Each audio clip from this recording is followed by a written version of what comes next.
Yes, I've been on hold for ages. How long? How long did this sleep cheap reap thing? Yeah, I'm trying to. Yeah, Great Wolf. Yeah, but no, I can't. I know I don't have kids. I love water slides. What can I tell you?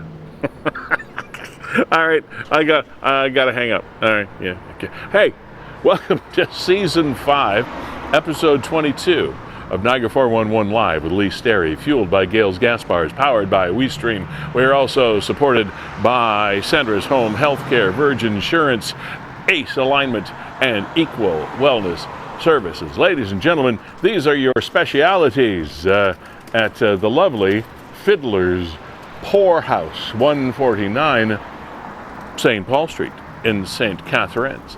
Upon entry, we will make you comfy here. Come on down, enjoy a beverage. Thank you for stopping by. Thank you for walking by. That's okay. Feel free. That's okay. It's a live show. You never know what's going to happen here on Ye Old Programming. So, we're going to do something that we've been trying to do for a while, and we finally managed to make it happen.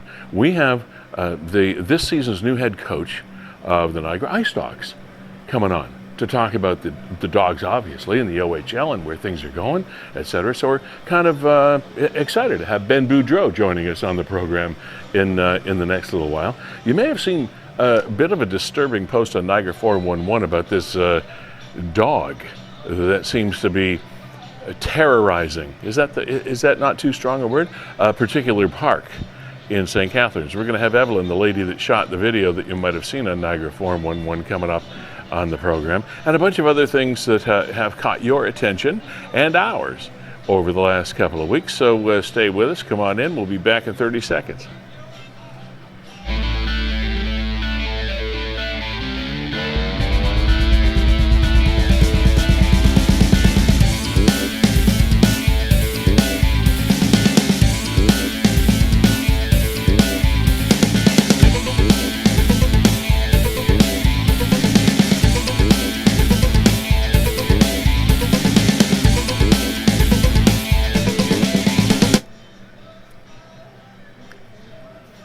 All right, here we are, live and in living color. Speaking of which, I hadn't mentioned this to Kevin before we went on the air. I went to a show this past week at the OLG Theater in Niagara Falls to see one of the Wayans brothers. I always get their names confused. Marlon Wayans, I think, is who we went to see. He was interesting. He was from In Living Color, right? Yeah, the Wayans brothers. Yeah, the Wayans brothers. Yeah, they're funny guys. How was the show? It was okay. It was okay. One of the things that I have to say... Oh, sorry, I get rid of these things. One of the things that has always disturbed me a little bit about some high-profile stand-up comics, and I kind of judge their ability to be funny by this, and I'm not a prude by any stretch of the imagination, but I find the language that stand-up comics use informs me about their intelligence or their ability to make people laugh, and I found the language a little over the top, as far as the bad language. I mean, like the cursing. Yeah, I'd be there with you, Lee. I mean, a little over the top. I think you don't. I don't think you have to do that to be funny. I find it a greater skill to make somebody laugh without using blue material or language. Yeah. And if you were not into that kind of thing, it was you would have walked out. I have to be perfectly honest. You would have walked out of it. But then he would say in his warm-up comic, who is just as bad, if not worse, would have said, well, you just don't know how to have fun. Okay, but one of the greatest comics of all time, as we might all agree on, was Eddie Murphy. I thought Eddie Murphy was the funniest when he never used a swear word. I thought Eddie Murphy was the funniest on Saturday Night Live. And then when he came out and did his stand-up thing, and probably his most famous album was a live album called Raw. That was probably his biggest when it came out. I think it was in the 80s, 90s, whatever. And then the Eddie Murphy persona changed. It was raw, and I didn't like it so much. I didn't think it was so funny. Anyway, yeah, there were elements of the show that were great. I'm glad I went to the show, but that kind of tarnished it for me. Speaking of tarnishing, Kevin, a nice smooth segue into tarnishing the backdrop that is the Niagara Falls. This couple of wackos, thinking that they're in front of some sort of video screen, at least that's what they're trying to make it look like. This got a lot of views on Niagara 411. Oh, hi to Nick and Nick's mom, by the way. This falls into the category of, what are you thinking? It's all about me. It's all about a selfie. And there are signs that say, please do not come over this fence, or please do not climb the, what, I don't know, I can't remember the exact wording of the signs, but there are signs to prevent idiots like these two from getting that close to the brink of the Niagara Falls and the rapids below. The mind fairly reels at, what are you thinking? Like, you can get some pretty good pictures of Niagara Falls without having to go over there. Yeah, this is idiocy. Now, the thing that gets me is the fact that we haven't seen any follow-up. You would have thought the Niagara Parks Police might have had something to say about. Well, they've been made aware, but I know they were made aware, but we haven't seen any follow-up. Well, other than they're aware of the video and they're investigating. But nobody really knows when this video was shot. It kind of looks summerish, but at the same time, September, even first week of October, had very summer-like conditions. Oh yeah, I don't think the video is that old. And the old catchphrase is, authorities are investigating. Okay, then media people like us would like to say, okay, well, when you get that investigation over, could you maybe let us know about what you did with these two gonads that were standing beside the fall?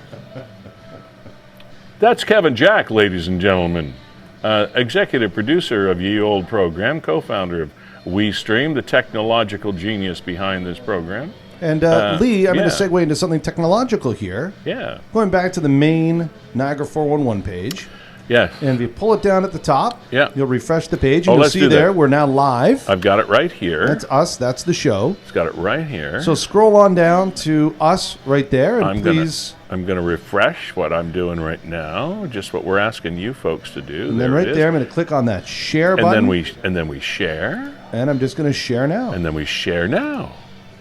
And I want people to get in the habit of doing this because coming up in the not-so-distant future, we're going to start doing some tickets and giveaways here on the program that involves people sharing the program. So get used to sharing the program on a week-to-week basis because that is going to be your ticket into the hopper, and see if we can give away some cool stuff. Yeah, we're going to have some fun with that this year. We're going to expand it a little bit, make it a little bit more interactive. Speaking of interactive, again, we have a lot of smooth segues here today. This entire show is interactive. While you are watching this stream, there is a link at the bottom of your screen. If you would like to be a part of the program, if you have something to say, if you want to make a comment on something we're talking about or something that we're not talking about, want to bring up a new topic, want to promote something that you're involved with, we don't care what it is. It's a show by Niagarans for Niagara, in Niagara, every couple of weeks, and you can just kind of click on that Zoom link. It'll put you into our green room with Kevin, and make sure that we got your video and your audio all set to go, and then we'll have a conversation about your topic of choice. Really, anytime, just do it, and we'll squeeze you in whenever we can. All right. One of the other things that we kind of scrolled over quickly when Kevin was going over the top of the feed there is just for dims of you that might have some tomatoes or pumpkins or some flowers still outside, we have a frost advisory. The first frost advisory of our fall season here in Niagara. Frost expected early Thursday morning which would be tomorrow, overnight tonight, as temperatures fall to near 0 Celsius. Cover up plants, especially those in frost-prone areas. Take preventative measures to protect frost-sensitive plants and trees. Please continue to monitor alerts and forecasts issued by Environment Canada. You know, Kevin, and this is for St. Catharines, Grimsby, North Niagara region mainly. The south might be a little bit warmer, because it usually is. Like off the North Shore of Lake Erie, the South Niagara is a little bit warmer than the north end. The thing that gets me is Environment Canada, I'm sure, has this employment security program in place, because if you go on the Environment Canada sites, when you're checking the weather on your phone or your computer at home or whatever it is, they'll give you more information than you ever want. Now, and you shouldn't let little small animals go anywhere near a puddle, because those puddles can be perhaps attracting them to go to larger paces of water that might, like, oh, come on. Just give me the information. Let me make up my own mind about what to do with my little poodle, in a puddle. Like, gee whiz. Yes, we know when it gets cold, it can snow. We know when things freeze over, they don't freeze over all that much. We don't want to walk across Lake Ontario in November. We realize that these things occur. Thank you, Environment Canada, though, for looking after us. And I'm sure somebody somewhere has job security, because they come up with these stupid things to put on advisories and warnings. My gosh. Anyway, that's just a little aside, a little commentary. The Northern Lights have been, now we're calling them the Northern Lights, or Aurora Borealis, if you want to be a little bit more scientific. There have been a lot of great pictures over the last week or so around Niagara. There were some beauties that were taken from out on the pier in Port Dalhousie, bunch in Grimsby. Where this particular group is from, I can't remember. It's in. I think this was Smithville. Smithville, yeah. They're usually in the descriptions. But thank you to everybody that took your time and went out at all hours of the night and early morning to take pictures of these beautiful, beautiful skies. And partially, we can attribute this to the regular sort of phenomenon called Aurora Borealis or Northern Lights, but it really was exacerbated by something completely different. And I was saying to Kevin earlier, Sean Sutherland, meteorologist with the Weather Network, if you're watching this or hearing this, your ears might be burning, because I'm going to talk about you. We should have had you on this week, and it just totally escaped me that it would have been an interesting conversation, because it was this massive solar storm, one of the biggest measured in history on our star, affectionately known as the sun, that took place. And it reached us, I think it was 3 or 4 days now, Kevin, because this solar flare and this big solar storm was emitted by the sun, and it arrived here on planet Earth a few days ago, and that is one of the big contributors to these fabulous lights, is the electric currents that arrived from the sun into our atmosphere, and then when these things interact, it goes. And so, yeah, it's kind of sort of part of the Northern Lights phenomenon, but these are sites that are being partially created, or maybe even initially created, by our favorite star, known as the sun. So it's sort of a perfect storm, pardon the pun, if you will, of elements coming together that created these fabulous, fabulous pictures. Did you see any? You see any, Lee? I mean, you're North End St. Catharines. What was this? Thursday, Friday night is where we're going back to. I have to. Well, Thursday night we were at the Wayans concert. Oh, that's right. Listening to Marlon swear.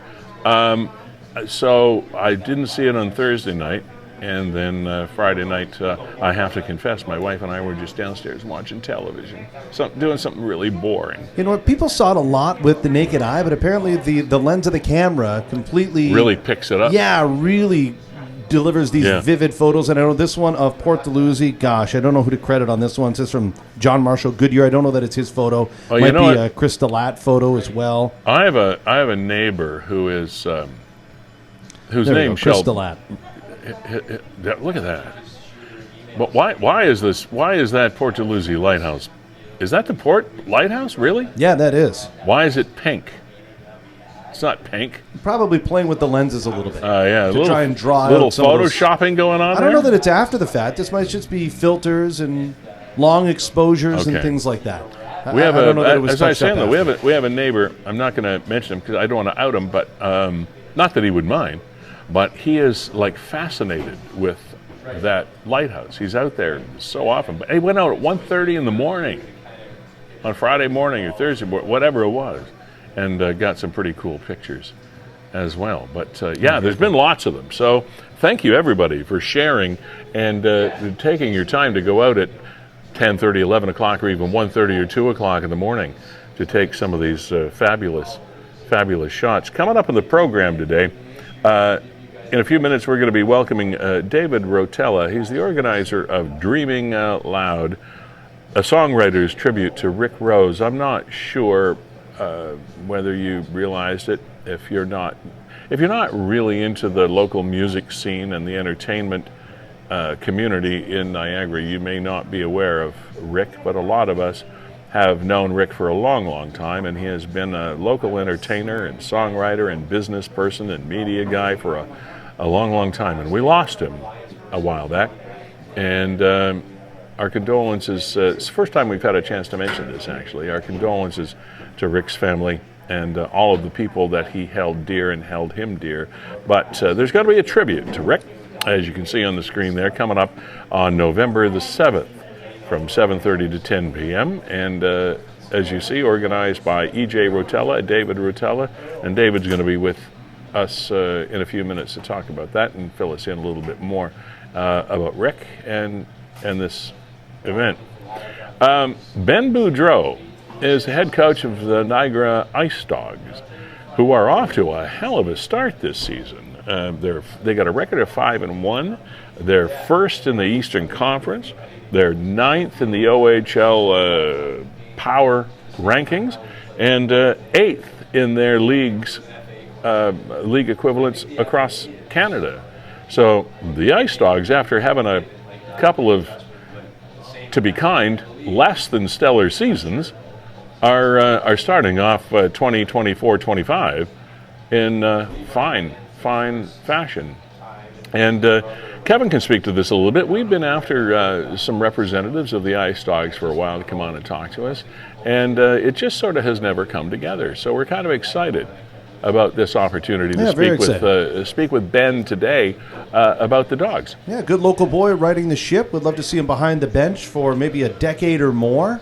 Obviously, he's got the bloodlines. He's steering the ship in the right direction. Yeah, Dad Bruce. So, man, oh man, really happy to see the IceDogs off to a 5-1 start. I'm sure a lot of people in Niagara are very excited as well to see what's been a number of down years strung together and finally kind of turning around. Yeah, there's been a lot of, it's no secret. I mean, I'm not going to sugarcoat it. There have been a lot of stories, a lot of background, and a lot of backstories on what's been going on with the IceDogs franchise over the last few years. We're aware of that. And we've been attempting to, as I said, try to move forward and get some folks on and get the buzz going again with the Niagara IceDogs. And I think that it feels like we have the genesis of doing just that this year. So we'll talk with Coach Boudreau about that at about 12:40 this afternoon. All of these times, by the way, are certainly fluid. It's a live show. We're never quite sure exactly when things are going to happen, but that's a general time frame that Ben's going to be joining us on the program. And you may have seen the video on Niagara 411 as well of a dog that, for the lack of a better word, there's a video there, terrorizing, vandalizing park property, Barley Street Park, near the dump course, as they call it, dump golf course, off Oakdale. The lady that shot this video, Evelyn, is going to be joining us a little after 1 o'clock or at 1 o'clock today. As you can appreciate, we would all, including you, have a number of questions about what the heck is going on and why does this happen? And it has happened more than once. I mean, one time, it's a one-off, you get that.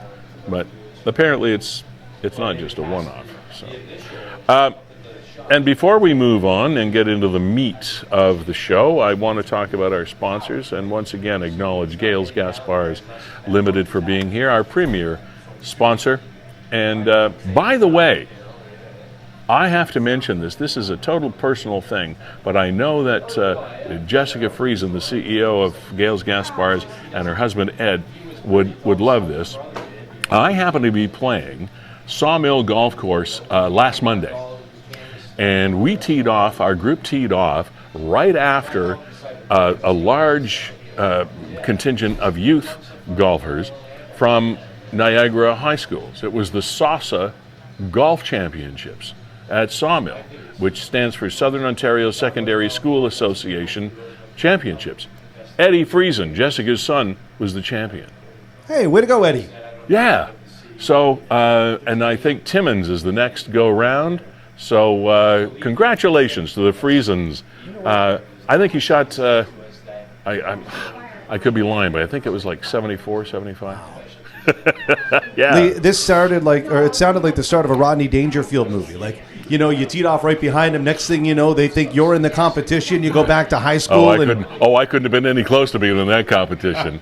Anyway, congratulations to Eddie Friesen, and thank you to Gales Gas Bars for following us and being a part of our program for so long. Also, Sandra's Home Health Care, where the heart is, offering same-day service for the ones you love from the comfort of their own home. They provide no-hassle hospital-to-home care, 24/7 care if necessary, medication control, and all of those things that are so important to home health care for you and your loved ones. And coming up in the very near future, we're going to have Sandra on along with someone from Ontario Health Services, because there have been some regulatory changes in the home health care field, including accreditation levels and those kinds of things, of which Sandra is right at the top.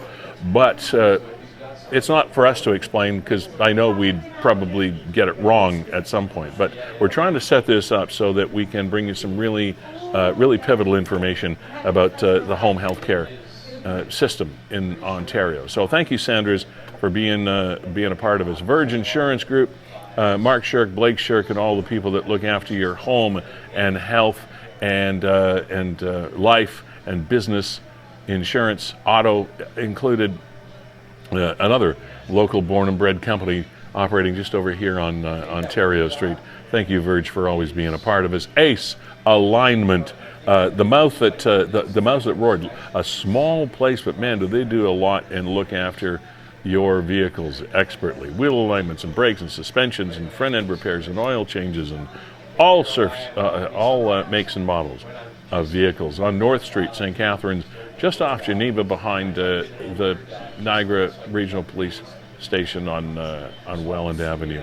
And of course, Audrey Wall, the foot nurse, has parlayed her very, very successful foot care business into Equal Wellness Services, a holistic service company that operates on Vine Street, in a small plaza, 365 Vine Street, between Scott and Carlton Street. Definitely for all your foot care needs, she's a place to go, and for other things as well. Equal Wellness Services, thanks for supporting the program. Now, we have with us, joining, as I mentioned, the program, David Rotella. He is organizer of Dreaming Out Loud, a songwriter's tribute to a man well known to a lot of us in the media, music, and entertainment industry in Niagara. David, welcome to the program. How you doing, bud? Great to be here. Thanks for having me on. I really appreciate it. Wouldn't have it any other way. We lost Rick a few weeks ago, and for people that might not be aware, as we are, of Rick's pedigree in Niagara, fill us in a little bit on who Rick was. Who was Rick Rose? Well, I'll give you my perspective, because I've known Rick since I was a kid. And yes, he did. He passed actually a few months ago. It was back in the summer. And to Rick, when I think of the Niagara music scene, the Niagara music community, I think of Rick Rose. Rick has been not just supportive of the music industry, but Rick at one point he was our Bruce Springsteen. So when I say that, I go back all the way. Well, I can go back really far. I remember delivering papers on Stanford Green Drive to, I think it was Johnny DeJulie's house when Lennox was practicing. So he started in a band called Lennox with Johnny D from Honeymoon Suite. So he goes all the way back there. I remember those days. And then years later, he had the Rick Rose Band, and me and a few of my buddies who were music nuts, we would sneak in underage to the Falls Way down at. Am I allowed to say that? Absolutely. To the Falls Way. I remember Falls it well. Way The Thunderbird Room, wasn't it called the Thunderbird Room? The Thunderbird Room. Oh yes, I almost forgot the name of the room. Yeah, yes, see? That's right. It was. And we'd sneak in and we'd get the odd beer if we could, and we'd watch our Bruce Springsteen, Rick Rose, right there at the Falls Way. And he had the sax player. He sounded like Cougar. He sounded like Bruce. He had that Jersey Shore feeling that we all, or music that we all loved. So Rick had that, and then he went off. Now I'm going to probably mess up the order of this, but he went off to Nashville. He went off to Nashville and worked for Sony, and he wrote some great songs. One was in a movie, and a lot of different songs that he wrote were recorded by many individuals out there. He did put out his own records. Mark Ronson, if everybody knows Mark Ronson, he was he was big in the music scene. Produced David Bowie. Actually produced one of our friends, Joe Grusecki, in the House Rockers. So he was friends with a lot of those guys, and in that scene with some pretty heavy hitters from out in obviously the Nashville area as well. So Rick was not just some singer-songwriter playing on a patio here in Niagara Falls. Rick was in the music business, and then he came back here and he started his Niagara Institute of Music down on Queen Street, and I know it's been in a few different locations, teaching individuals how to play music, different instruments. That is, and he had several other projects because one other way I got to know him was I have a business called Danima Creative Group. We do web design and stuff, and we did some of his earlier websites and hosted some of his websites. So he had a recording studio, and he called it Tangerine Studios. So he did that as well. So there were so many different facets of the music scene that he was involved in. Yeah. But in all of that, Rick was an inspiration and a mentor to so many musicians. And in fact, he was to me as well. So later on, it was about 2007, and I started to do these benefit concerts for Parkinson's called Light of Day. And when we first started, I was green. I didn't know what I was doing. A friend of mine, Mike Minervini, asked me if I wanted to help him with this. It was a Springsteen type initiative down in Asbury Park, and we were bringing it to Canada. So we didn't know what to do. So the first person I thought of was, let's call Rick Rose, and actually Mark Matthews as well. So it was Rick Rose and Mark Matthews sat down, had a meeting, and they told us what to do to run this show that we've never put on a concert before. And I didn't know sound, I didn't know any of this stuff. So Rick, not only did he help us put the show on, that became very successful for the next 15 years, raising over $500,000 for Parkinson's, but he also brought us Ron Sexsmith. So that was our first top ticket. Here I am. We brought all these guys in from Jersey and New York from the Asbury Park scene. Yeah. But he brought in Ron Smith, which was huge to this day. And I was just talking to Ron a few months ago at the Andy Kim show, and he remembers it vividly. And it was a great get. And he also brought us Dean McTaggart, who wrote all those great songs for Amanda Marshall. So Rick was in. So he helped us so much, and he was always there for us. In fact, when we were putting on what ended up being our final farewell, Rick wanted me to do a podcast on his 4682. So I started running months before the show. I started running this podcast called Just Around the Corner. He was my first guest. You should check it out on Spotify. You want to learn about Rick Rose. It was such a great interview, and I learned a lot about him, even though I've known him for 30 years. It's funny, you can. I don't know if I overspoke there. No, it's fine. No, not at all. The more detail, the better, because it helps us get to know a dedicated Niagaran, and I think that's where I wanted to go with this, is the fact that of all of the things that Rick did, and I learned some things I didn't know. I knew some, but I did. We never know all the dimensions of anyone, really. And as you said, you grew up with a guy, and even you didn't know some of the stuff that went on. So you never really 100% know somebody, and that's why shows like this are pretty cool, because we get a chance to highlight Niagarans that everybody might know a little piece about. But as we know, puzzles are a result of a lot of different kinds of pieces. So it's we appreciate the details. And one of the things about Rick that I did like is the fact that, well, I liked a lot of things, but one of them is that he was always true to Niagara. And it didn't seem like any gig was too big or too small or insignificant. He just liked to be playing the tunes and hanging out with the folks and having some musical fun with his family in the later years. And you mentioned 4680Q. He launched an online radio style streaming company. So I mean, he was kind of entrepreneurial right up until he passed away. Oh yeah, right from the get-go. Rick was always. I've worked with Rick a lot in his business capacity as well. But you said something, and that is the crux and the reason why we're doing this show is Rick gave back to the community in so many different ways. Not just the music community, but he did give back to. So when I heard he was ill, even before he passed, that was the first thing I thought of was, we need to do something for Rick. And you'll notice on the poster that these are all local artists that he influenced. Okay, these are local singer-songwriters that Rick had some part in. My son being one of them. In the later years, the last few years, Rick and my son Evan, they did duo shows together. Okay. So I got to see this other part of Rick, and he would help Evan and give him advice, which I know he's done for every single person that's playing our show.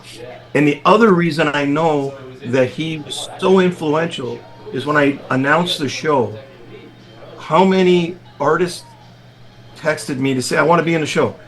And I was like, already full. And I'm like, oh, I've got too many. I'm like, we're going to do more. Great. I promise we'll do more. This is just the first show. And as well, business people stepped up. The sponsors, I didn't have to contact one sponsor. We have Nick Inc. and Chip and Charlie's, who are our event sponsors. They contacted me right away. Then Angela Siracusa Music, who was also performing that day, her Lupo's Little Italy food truck, and Robert Greetrick's accountants, they all stepped up and they're artist sponsors. My company is the media sponsor, and Big Texas, where we've had songwriter shows that Rick was involved in, they stepped up to be the venue sponsor. So he touched so many people that they all want to be involved. So we got Thursday, November the 7th is the date, 7:30 to 10, and the location is? Big Texas, Niagara. You can get your tickets at danima.com/tickets. You can DM me on Facebook, email me at dave@danima.com. I have some hard copy tickets as well, but you can buy them online. Proceeds go to?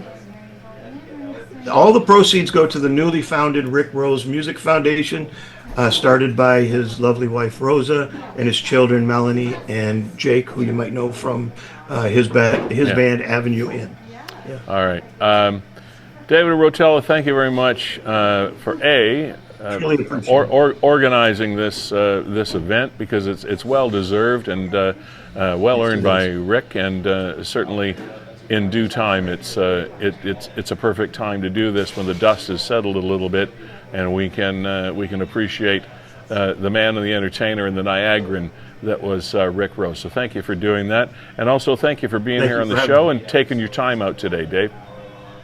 I appreciate you having me. Hopefully we'll see some of you guys there. Let me know if you want to come out. Okay, thanks, Dave. Love to have you. Appreciate it. Thank you.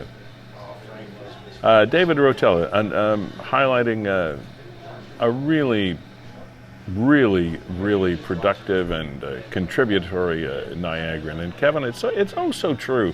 And I guess, unfortunately, it happens that we find out so much about people when they're no longer with us. It would be it would be a great vehicle if we, and a great initiative, if we could somehow, maybe you and I can talk about this off the air, maybe highlight a Niagaran a week or something before they pass away. Because, I mean, Rick would have been a hell of an interview that we didn't do before we lost him. And I'm sure there are thousands of Niagarans that fall into that category as well, that we would much rather talk to them while they're still here, contributing to our culture and to our area before they pass away. You're absolutely right, Lee. And unfortunately, right now I'm going to talk about somebody again who has passed, and can't get through the show without mentioning our condolences to his wife, his children, and all who knew Lance Cunningham. I never knew Lance, but it seems that everybody in Niagara is about 2 degrees of separation away from the man who unfortunately was the victim of what appears to be that random stabbing in the John Allen Park in Niagara Falls a couple of weeks ago. I mean, unbelievably just out sad. Walking his dog. He's got 2 daughters, I believe, a wife. He's just a family man. Yeah.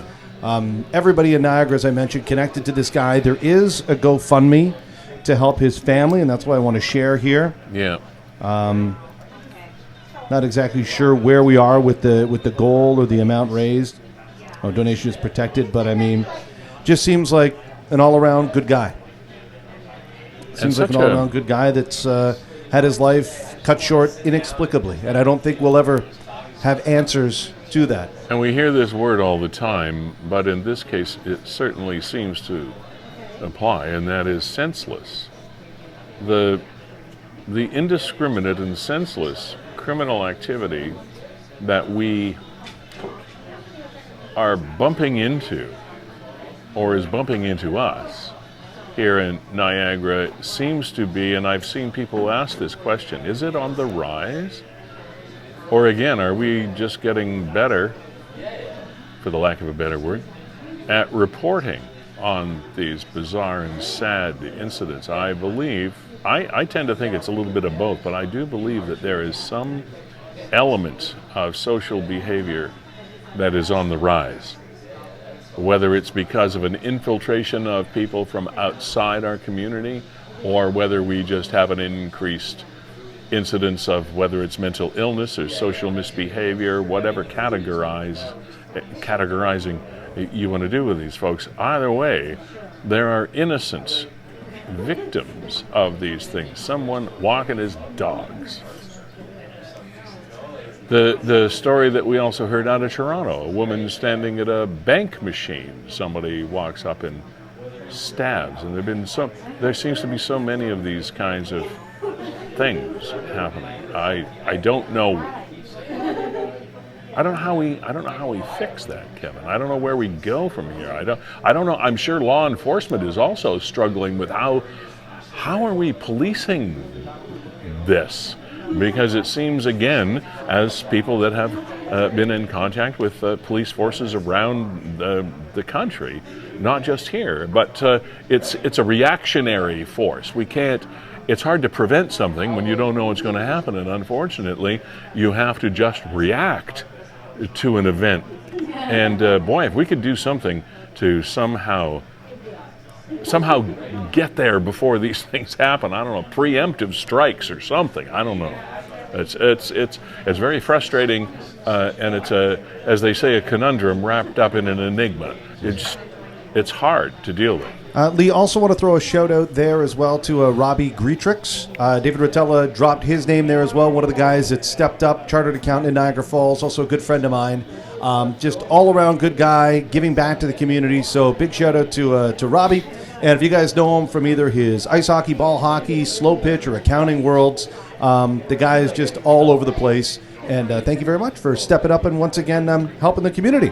And I think before, I know I'm cutting you off here, but before it's all good. I want to thank Dave McParian as well. It's a name that we don't mention too often. We mention Fiddler's Poorhouse, but and that's Dave McParian's place. This is his baby that's around us right now, and I want to thank him for allowing us to come in and get in the way of his staff every couple of weeks, and the number of things that he and the Fiddlers and his companies do to support Niagara, including the IceDogs, sponsors of the IceDogs. We're going to be talking to Ben Boudreau in just a minute.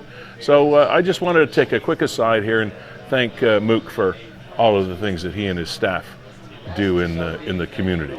Ben Boudreau is the head coach of the Niagara IceDogs, who are off to probably their best start in recent memory at 5-1, first in the Eastern Conference, 9th on the power rankings in the OHL, 8th across the country in their league levels, and it looks like things are looking up for the Dogs. Ben Boudreau, first of all, welcome to Niagara. Well, I know you're a Niagaran at heart and by birth, but welcome back.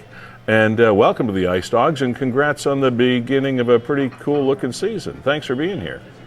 Hey, thanks for having me. And not to correct you, we are off to one of the best starts in recent history, but not just recent history. That 4-0 start that we had set a franchise record for starting the season with 4 wins in a row. So we are doing something pretty good here, but it's a good feeling. It's time for a change, and I'm glad so far we started off this way. So you come from quite a hockey pedigree. Your dad, Bruce, was a long time hockey guy, played with a lot of teams, and was coached with a lot of teams around the NHL.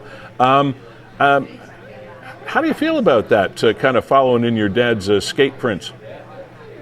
Well, it's when you pull aside the fact that we're related by blood and he is my father, I mean, you have to admire the career, that he's had. And when you look at statistics from all-time professional hockey, he ranks among the 20 best hockey players of all time as far as professional points put up. And I think he's the only one that's been able to play over 1,000 games, coach 1,000 games in the American League, and coach 1,000 games in the NHL. Just an incredible lifespan of hockey. And the one thing I feel really fortunate is growing up in a hockey family, having the opportunity to sort of step in and type of go for a walk in his footsteps. So him and I made it into the Hockey Hall of Fame as the only father-son duo to ever win a championship trophy, the same championship trophy in the ECHL. He won it in 99 and I won it in 21. And he set some roots when he played for the St. Catharines Saints. Everybody knew the farm club down in St. Catharines, which is how we ended up here. And yet I'm back coaching the Niagara IceDogs. There's been a lot of similarities as far as our coaching careers are concerned. He was in Fort Wayne, Indiana as coach of the year. I won my championship in Fort Wayne, Indiana. I feel very blessed, to have somebody so close to me as my father, with that type of career. And then too, as far as fortunate goes, we talk every single day, 2, 3, 4 times a day, just on, life, hockey, whatever it be. The kids were growing up in St. Catharines, living here. And it's a real fortunate blessing that I'm back in town, surrounded by a lot of great people.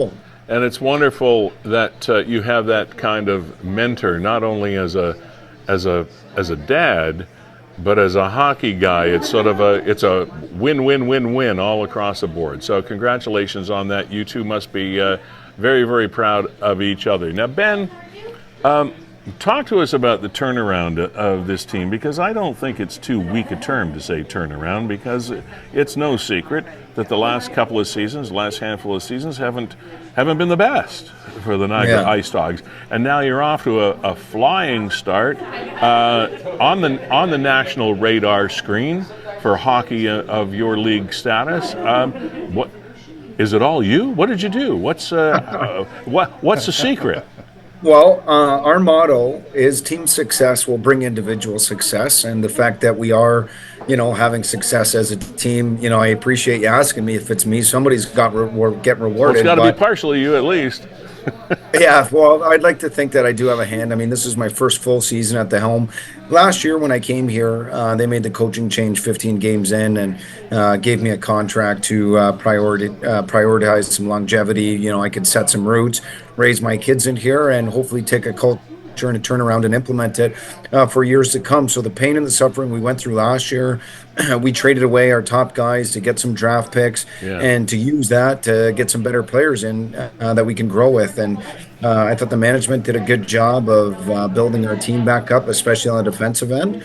And up front, our best players right now are some of our younger guys that are really contributing. So outside of all that, my job is to find a way to get them all to play together. And if we put egos aside and individual statistics aside, and we put the team aspect first and defense comes from offense, everybody has been buying in. So I'm not sure what the trick is.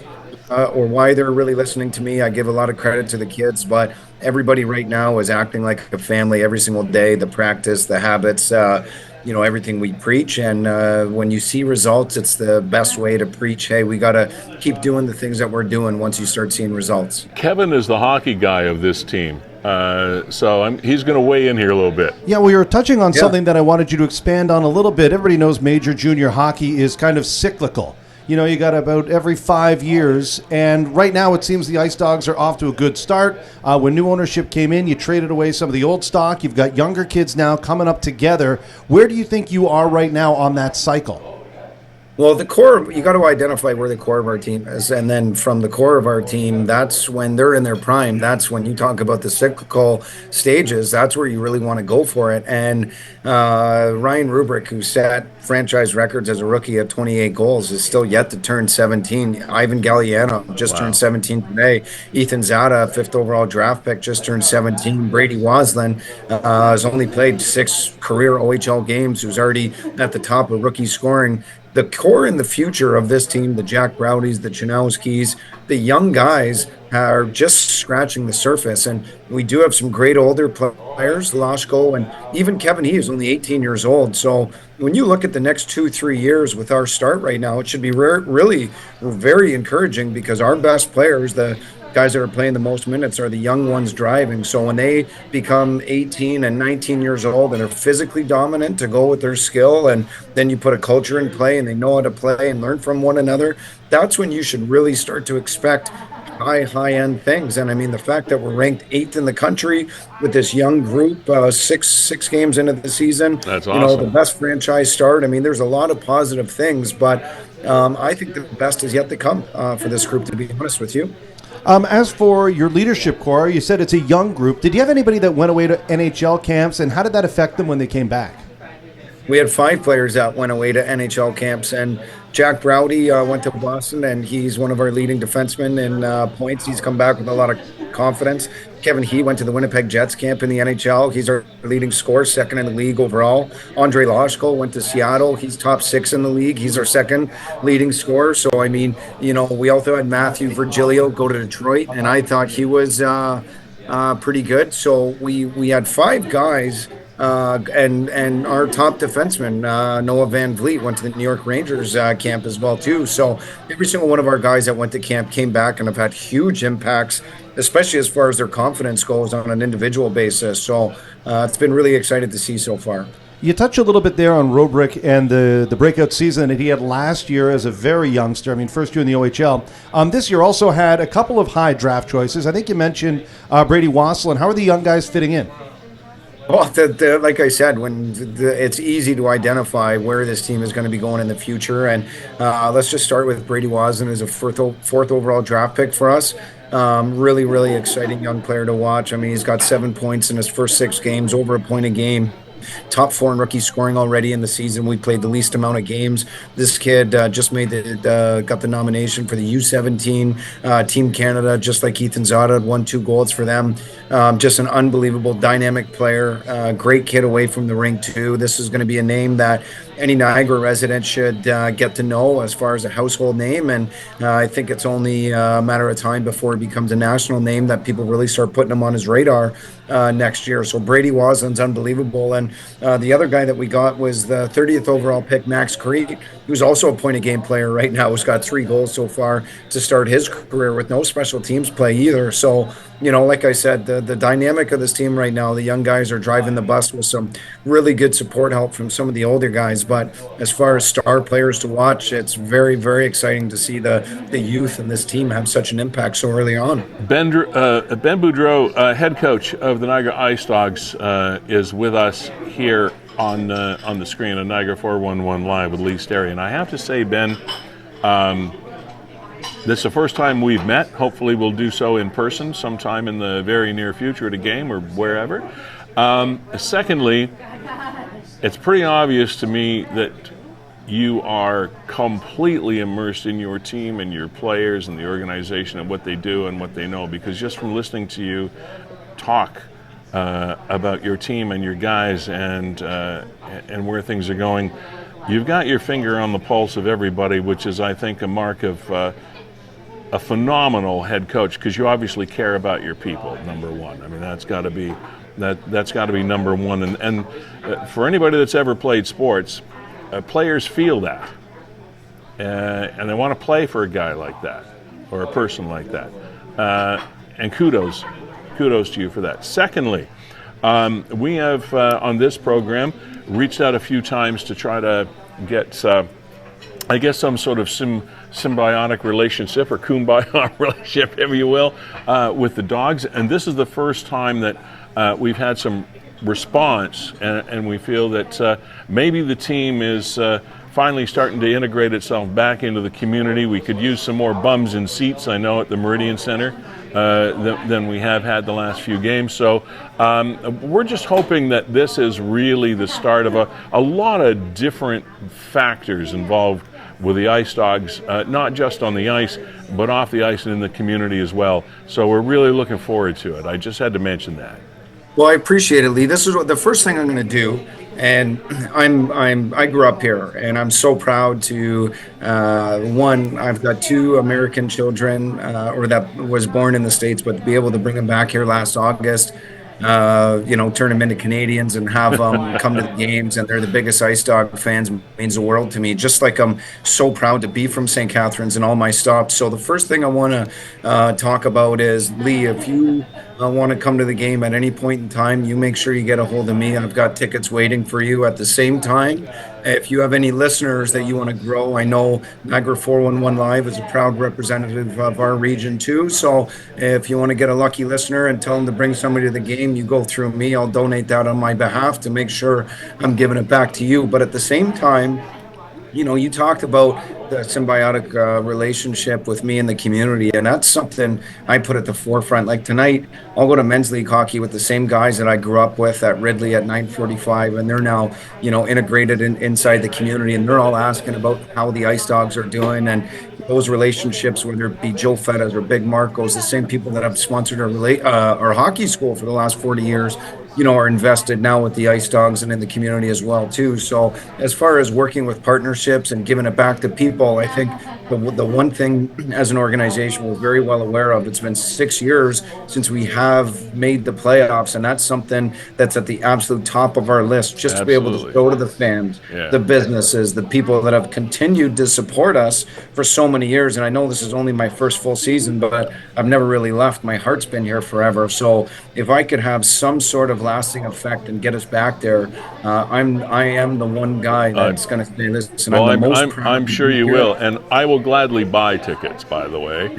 Also, though, to go to what you were talking about, Kevin and I were mentioning to our audience a little bit earlier that we're going to initiate some contesting and some thanks for viewing this show, etc., out there for the viewers of Niagara 411 Live, and we'll obviously call on you and your organization to maybe throw a pair of tickets into the hopper every now and then for people that are loyal to this program and loyal to the dogs. So thank you for that offer. No problem. You call me anytime. Okay. I'm gonna hold you to it, Lee. Anytime you need it, you get a hold of me, okay? Now, Lee, one final thing before we let Ben go. Forget that. I got to get in on this Wednesday night skate. The boys tell me that 9:45 skate at Ridley's pretty good. Got some steam in the skates. Kevin's a player.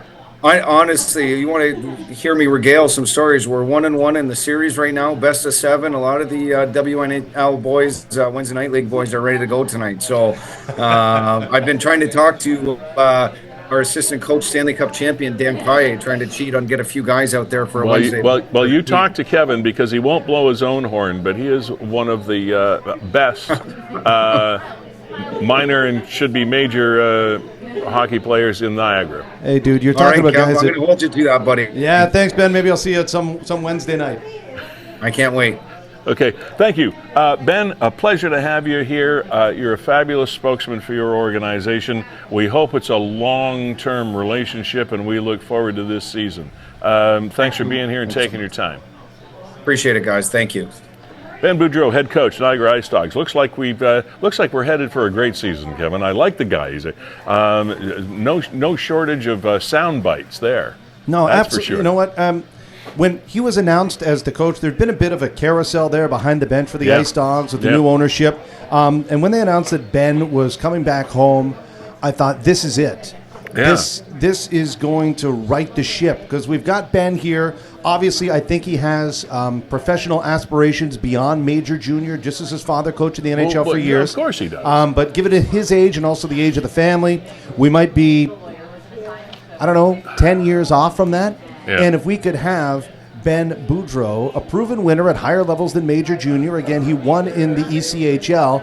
If we have him behind the bench for 10 years, boy, oh boy, that can really solidify the team and the community. So I am looking as a bit of I don't want to say a savior, but it's almost what the IceDogs needed with the last couple of seasons. I mean, the last couple with the Burks and the first two with the new ownership, I mean, record-wise, was just abysmal. So this 5-1 start really has me buoyed about the IceDogs. It's a really, really good catalyst for a great season. I remember when I was working in the radio business in Kingston, there was a great rivalry between Kingston and Belleville. I mean, Kingston was the Canadians, and they were the Frontenacs, and they went back to the Canadians, and there was the Belleville. They were the Bulls for a long time.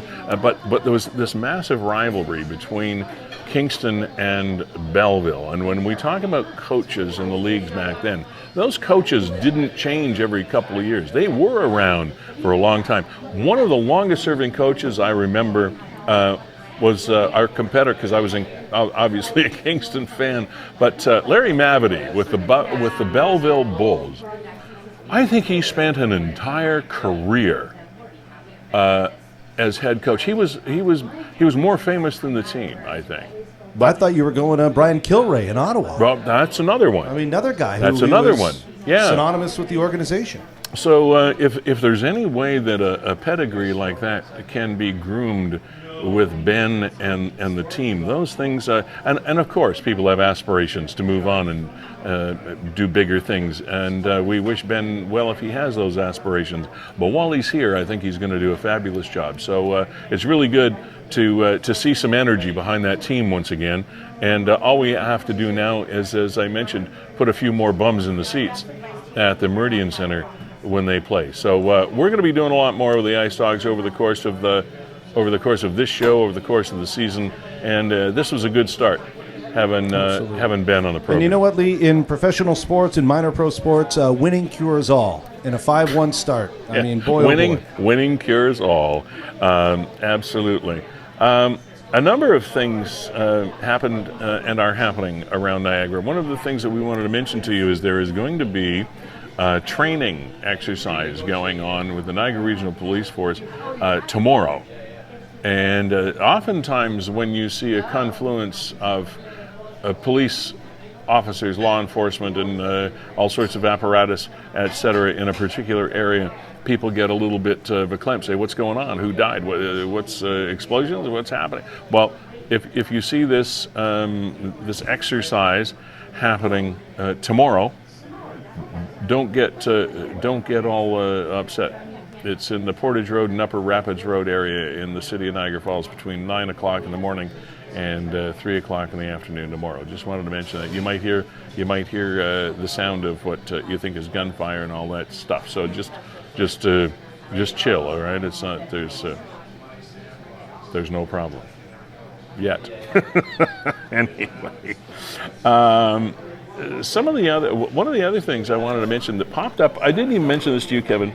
It popped up on Niagara 411. I wanted to mention it was an ad that came up on Nick's site. And again, thank you to Nick and all of you contributors to Niagara 411. It's called tomorrowvoices.ca, and it's I think it's Wednesdays. It might every Wednesday, and it's for parents that have kids that would like to sing, and it's choir practice and singing of songs for children every week here in Niagara, and it's tomorrowvoices.ca is the address anyway. I'm just trying to find it, Lee, because yeah, you know what, it okay. caught our attention. Our daughter loves to sing. She's currently involved with the Linus Hand Productions out of Niagara Falls. And I apologize, Kevin, because I never mentioned this to you before. I just made a little note to myself, and then I took you by surprise, and that's never good when you're doing live TV.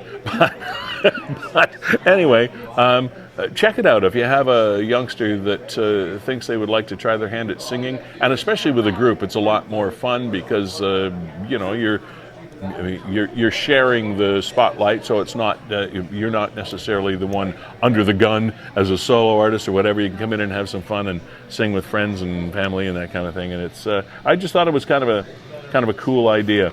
There you go. Found it there, Lee. So all you have to do is drop by the Grantham Optimist Club Wednesdays, 4 to 5:15, and of course it's on Linwell Road. Yeah. But it's absolutely free, and I think that's really cool. So it's right around the corner from my house. Yeah, giving back to the community right there on Linwell Road. Thanks for finding that, Kevin. And again, I apologize for springing that on you.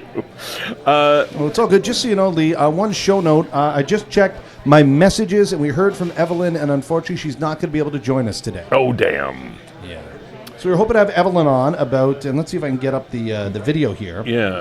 While you're doing that, I want to take the opportunity once again to thank our sponsors, Gales Gas Bars Limited, for being here.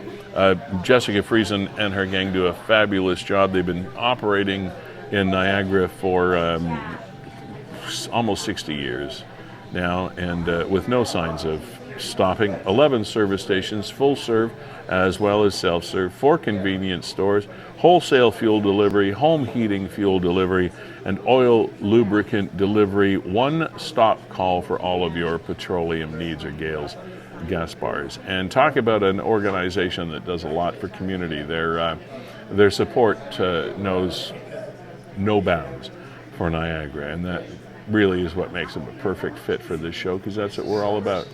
Sandra's Home Healthcare, got to tell you, this is a lady that is dedicated to making sure that people's loved ones are well looked after for whatever needs they have in the home healthcare world. They are actually located in the Niagara Health Services location on 4th Avenue, the major hospital that's over there, so that they are connected every single day to people that need care, from hospital to home and beyond. Their healthcare workers are specifically suited and screened so that they match their patients and whatever is required, even if it happens to be 24/7 service, those things are available. Medication management and all of those things that go along with it. And we're going to be finding out an awful lot more about the healthcare services, the home healthcare in Ontario, as we put together a show and an interview with Sandra and some of the people that run that world here in the province of Ontario, because there have been some regulatory changes that are quite significant that have taken place over the last while, and this is very important because of us having come out of COVID the way we did. There was an awful lot of light focused on home health care and long-term residences and long-term homes, etc. So it's kind of a brave new world for people in this world, and Sanders is right there at the top of the heap. So we're really happy to have them here. Verge Insurance Group, for all of your insurance needs, one of Niagara's original insurance brokers for auto, home, business, life, whatever sort of insurance coverage you need at whatever price point you can afford. They'll make sure that they do that for you since 1953. They're older than me. Verge Insurance Brokers over on Ontario Street here in St. Catharines. Check him out. Ace Alignment, Janice Purdy and her gang. Head mechanic Darren Miller, senior mechanic Matt Crompton. These guys know what they're talking about, and it's not a big place physically, but man, do they provide some great service. Obviously, a place called Ace Alignment, you'd think they do wheel alignments, and they do. Brakes and suspension and MCO inspections and front-end repairs and oil changes. Pick something that your automotive needs fall into, and they've got it. Over on North Street, just off Geneva, behind the Niagara Regional Police Service building on Welland, the new one there at Geneva and Welland. So they're tucked back in, but check out Matt and Darren and Ace Alignment. Also, Audrey Wall, my good friend Audrey Wall, known as Audrey the Foot Nurse for many, many, many, many years in Niagara, is the new entrepreneurial builder and proprietor of Equal Wellness Services, holistic health care services, not just feet anymore, but by all means, if there's anything in the world of foot care that you need, that's the place to go. They're located at 365 Vine Street in a strip mall between Carlton and Scott Street. Okay, so Audrey, thank you for your continued support. Great work. Another super Niagara born and bred company. Kevin, the story that we were going to be chatting with Evelyn about, it's about that time. So I think you were going to put the video back up there. You showed it a little bit earlier, but there is a situation that's quite disturbing, and I'm sure it's not the only one around, but this is the one that has caught people's attention over the last little while. Is there's a particular dog, and again, I tend to not blame. There's the video right there. Now, it was Evelyn that's unfortunately not going to be able to join us, that shot this video. Now, this is not an off-leash park for dogs, but it happens to be a park called Barley Street Park in St. Catharines. It's near the what they call the dump. It's a St. Catharines municipal golf course, just off Oakdale. Now, obviously, the dog is the front line perpetrator of whatever damage is done here. And Kevin, they've had to replace the swings, 2-3 times? Something like that? She said 8 times. 8 times? In her post, Oh my God, okay, I'm underselling it then. But, now, see the guy walking toward the dog? He throws something for the dog. Now, is that the dog owner, Kevin? That's my assumption, yeah. I mean, look at the comments here from Evelyn. Like, he's playing with the dog. Like, if anyone recognizes him, please PM me with info. This dog has gone mad, and the owner is aggressive also. This dog has caused the kid's swing to be replaced 8 times. Yeah, I missed the 8. God forbid a child be playing there. This is a daily occurrence. And there was no reasoning with him. He stated he'll continue to do so. This is just a short clip of the many that I took. What the hell's wrong with you, man? And again, you can't blame the dog. I'm sorry. Our friend Dave McMahon, who is Niagara's premier dog trainer, will tell you that when dogs and owners come to his facility to train their dogs, he's not really training the dog. He's training the owner of the dog. Because it's us dog owners, we dog owners, that have to be knowledgeable about how to control and discipline our pets. Animals are animals. And unfortunately, sometimes people are animals, which is not the way it's supposed to be.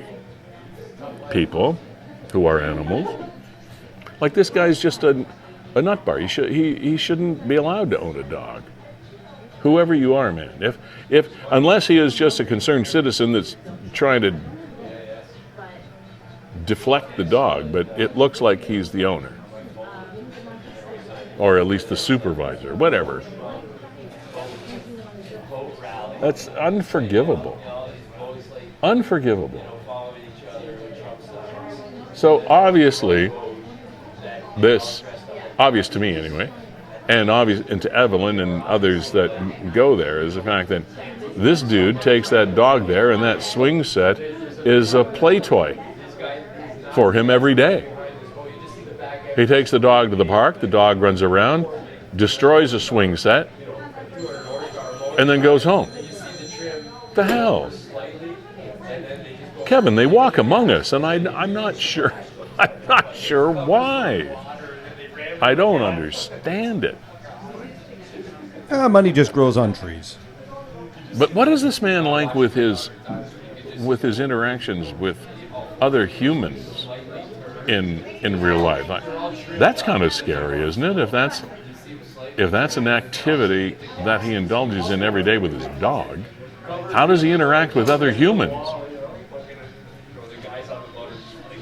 Not too well, from the sounds of Evelyn's interactions. I let the question hanging. It's a rhetorical question. I don't have the answer, but holy crap. Let me touch on this one here that Nick shared earlier this week. Join us as we walk for the millions of human trafficking victims across the globe. And there's a Walk for Freedom coming up on October the 19th. So I believe that is Saturday. Mm-hmm. October 19th, 2 to 4 p.m. at Oaks Garden Theater, Niagara Falls. Take a stand against human trafficking. I'll tell you, Lee, that I'm in a few groups on Facebook that really focus on human trafficking and this issue in Niagara. And there is something afoot. There is something going on in Niagara with respect to human trafficking. And I'm talking beyond a couple seedy motels out in Niagara Falls. I mean, there's people living in our community right now that are attached to human trafficking in that industry, and it disgusts me. I cannot remember the names, so I won't even attempt.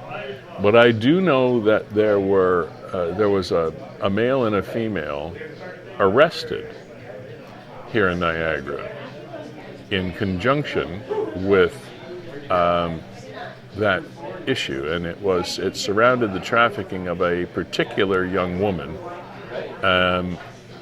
who shall also remain nameless. And one of the things that in this world we have to keep in mind is the fact that when we're talking about human trafficking, this does not have to be an environment of where you're dealing with multiple people, like 3 or 4 or 5, or a stable of women or men that are being abused and trafficked, etc.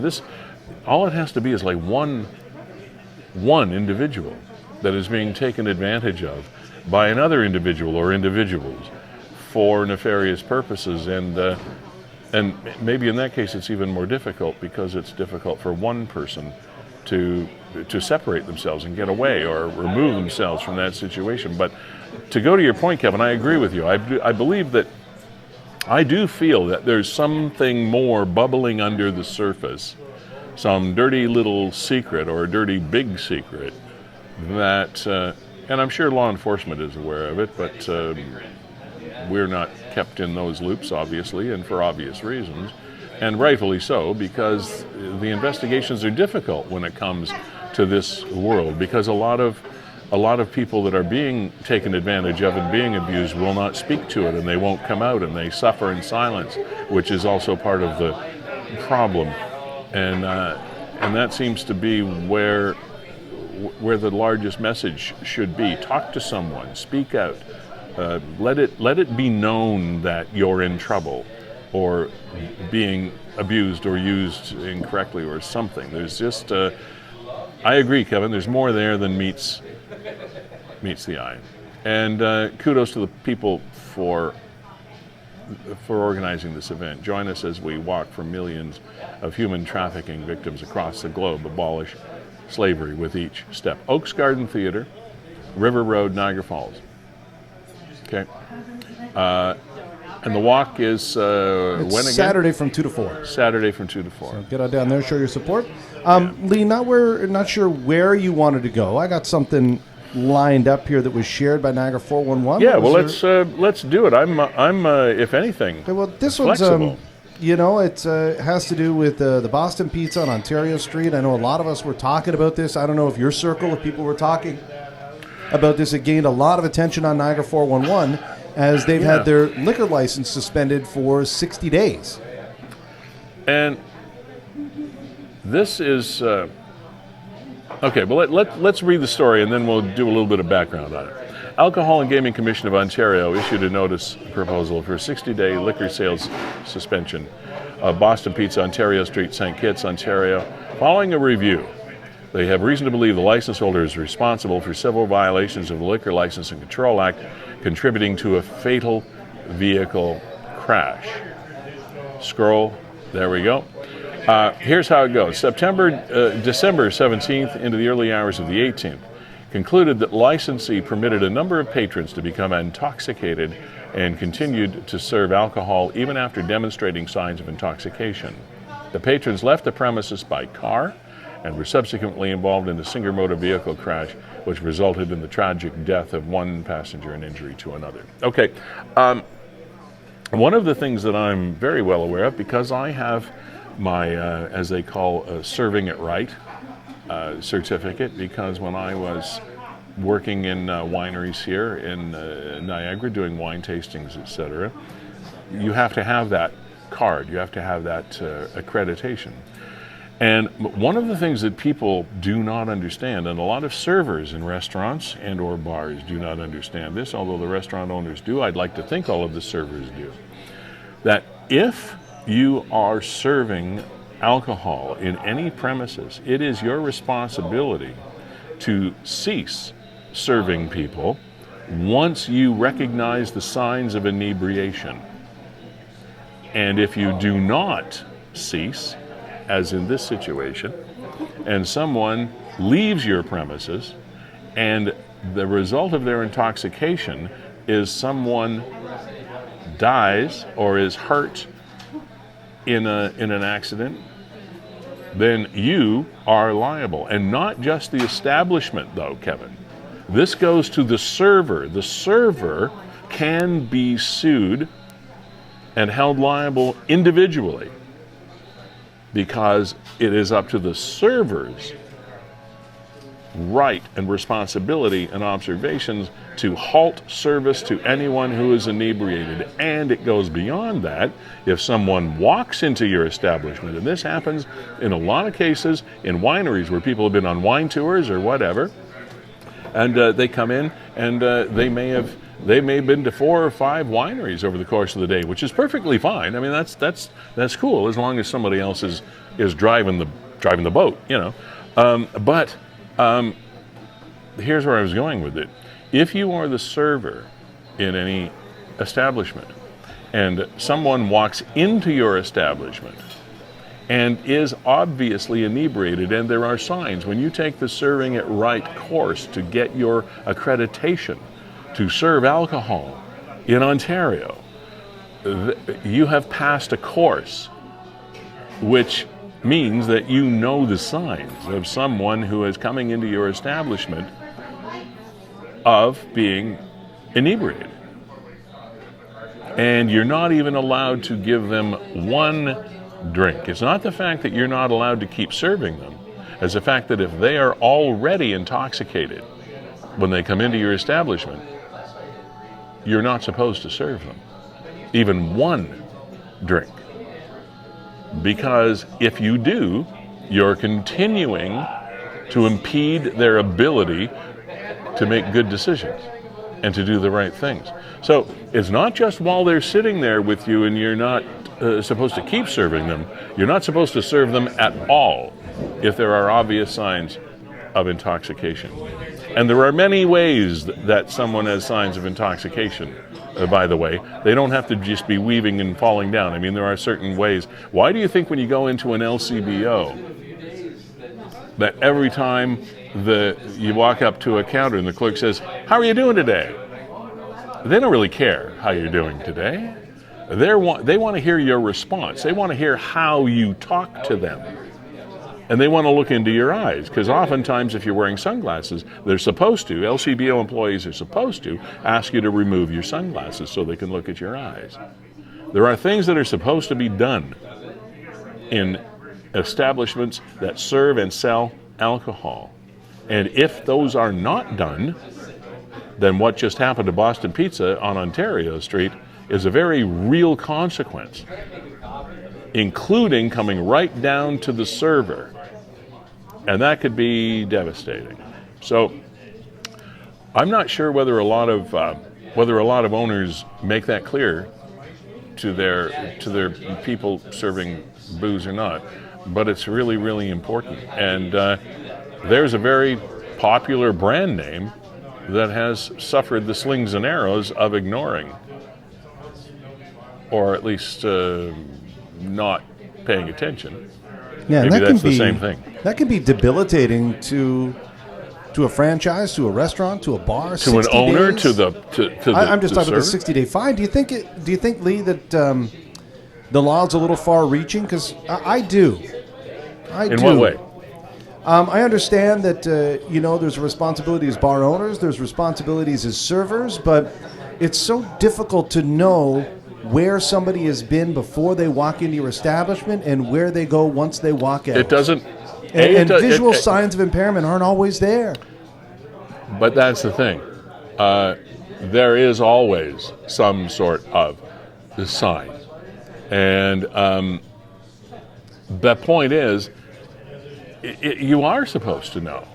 You are supposed to pay attention. And a lot of people in a lot of establishments don't want to have any confrontations. They don't want to have any sort of conflict with their customers, and they don't want to. They want to have return customers, etc. But you got to have the guts to say, no, I'm not serving you anymore. You know, I took over. I took over a serving at a winery here in Niagara on the Lake because this great big fella, he could have been a linebacker for the Rams. I mean, this is a big dude I'm talking about, and he was obnoxious, and he was annoying. And I just happened to be the biggest guy into the place, so I took over the tasting, and I said, "You're done, man. You're done." Well, I thought he was going to throw me through the window, but that would have been okay. I said, "I can't," because I said, "You know what? If you go out and drive that nice Mercedes you're driving, and you drive into somebody over on concession 6 and get into an accident, I'm to blame." It's just the way it is. I know. No, I know. I was more just bringing it up for the other side because I know some people kind of say, like, wow, I don't know. Are they really responsible? I mean, I've heard and seen cases, Lee, where, somebody gets into an accident at 5 a.m. and sues the establishment where they left at 2 a.m. That's the law. I know. It's just so weird. You could leave sober at 2 a.m. and get completely smashed by 5 a.m. Mm-hmm. So it's... Anyway... if you're part of the problem, you're not part of the solution. No, I agree. Just kind of playing point counterpoint there. And it may be that in a lot of cases, if there are charges laid, etc., that's a defense of people because of, as you say, you could do anything between 2 and 5. I don't know what you're doing, and in that case, the courts would probably give them a pass. They'd agree with that. Right, and the difference is in this case, Boston Pizza was found guilty, so they did their due diligence. It ran its course and found out that no, you should have done better. Yeah, you screwed up. Yeah, you should have done better. Lee, I know you're going to run through and thank all of the guests that we had on today. Ahead of that, I want to let you know. You know this, do you? That I know this is, but yeah, this is pretty much the pattern. Thanks to David Rotella for coming on to talk to us about that tribute night. It's a songwriters night for Rick Rose, in honor of Rick Rose. So fittingly, we're going to end the program today with a music video from Rick Rose. This is "We Were Wild" coming up in a couple of minutes. Oh, that's great. And that goes back more than a decade in Rick's many-decade career here producing and making music in Niagara. And you are correct, Kevin. I was just holding your feet to the fire there for fun. David Rotella, organizer of Dreaming Out Loud, a songwriter's tribute to Rick Rose, a great Niagaran, an established and creative and talented musician. And we lost him back in the summertime.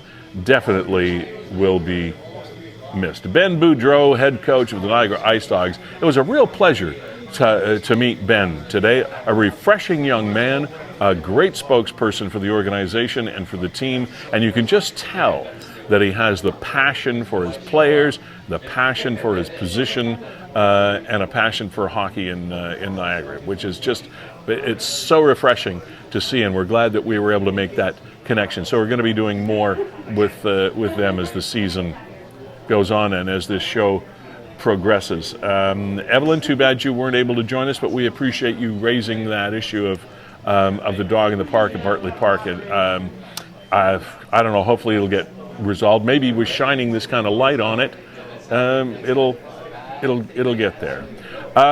Also, I want to thank once again Gales Gas Bars, our premier sponsor. Also, Sandra's Home Healthcare, Verge Insurance Group, Ace Alignment, Audrey the Foot Nurse with Equal Wellness Services. Thanks for being here. Nick at Niagara 411, Nick's mom, thank you. Kevin Jack, we have a couple of minutes.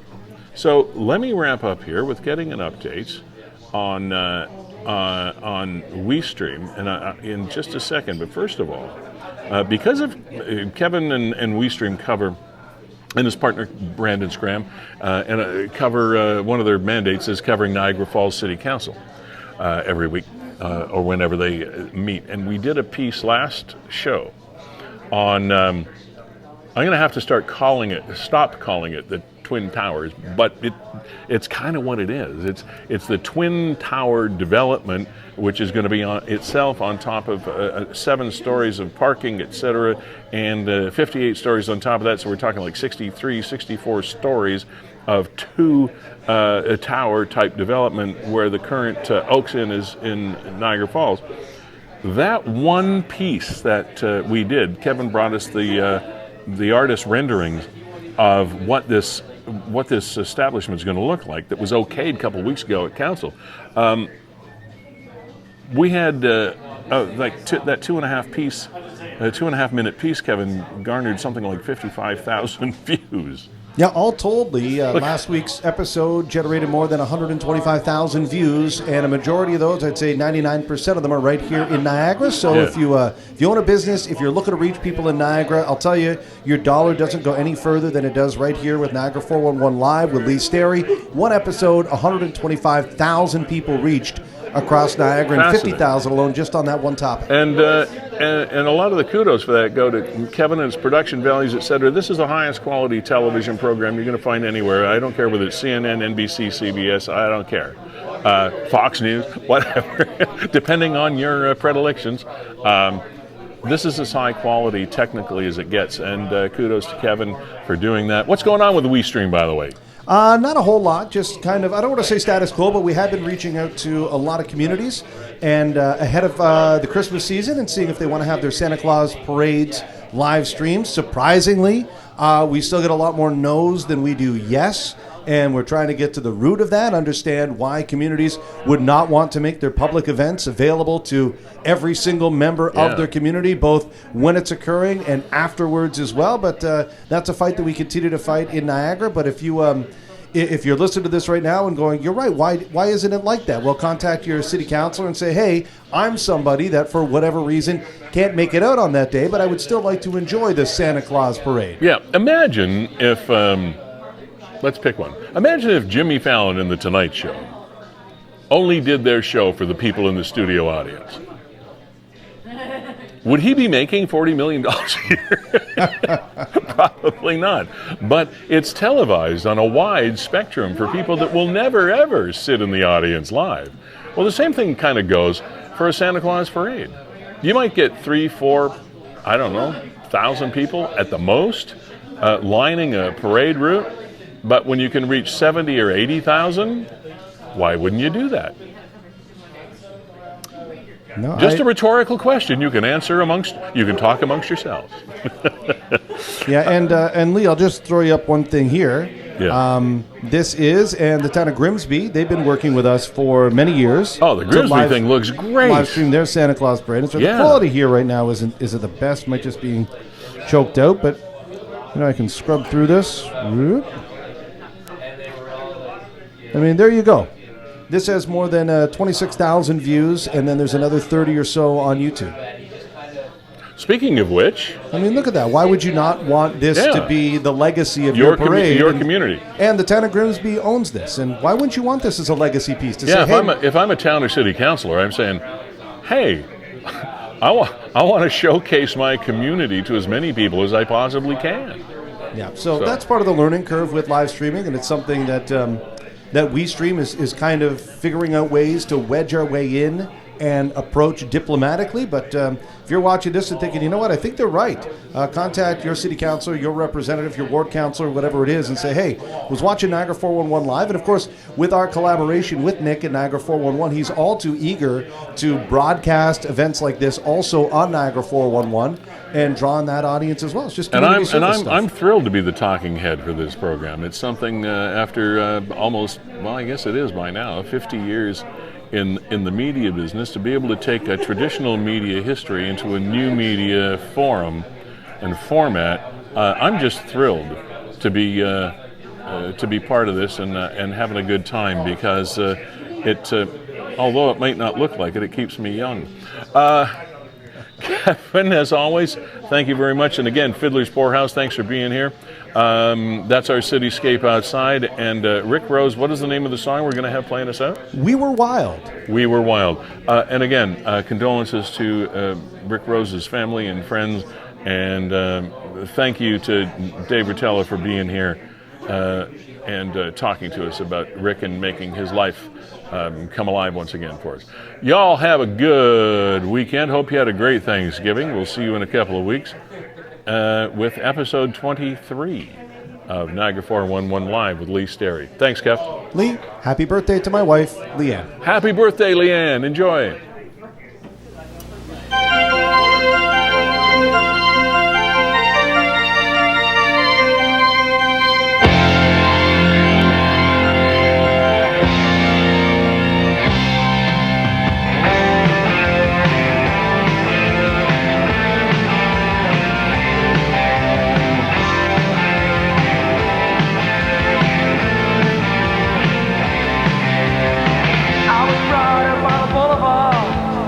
Down on the dark side of town, where all the girls would go to work in the morning, where the factories got shut down.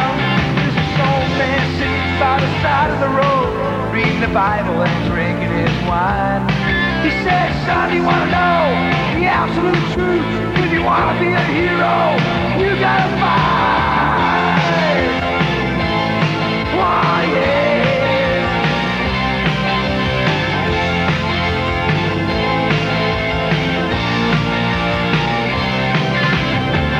The guys in the neighborhood, we'd always take off to the big lot.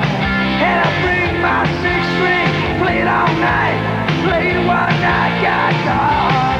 And the girls on the south side, guys on the west side, gathered there for my mood.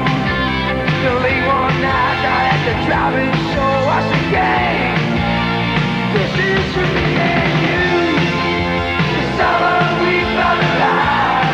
We were wild and we were innocent. The gang of 75. Oh yeah, we were wild.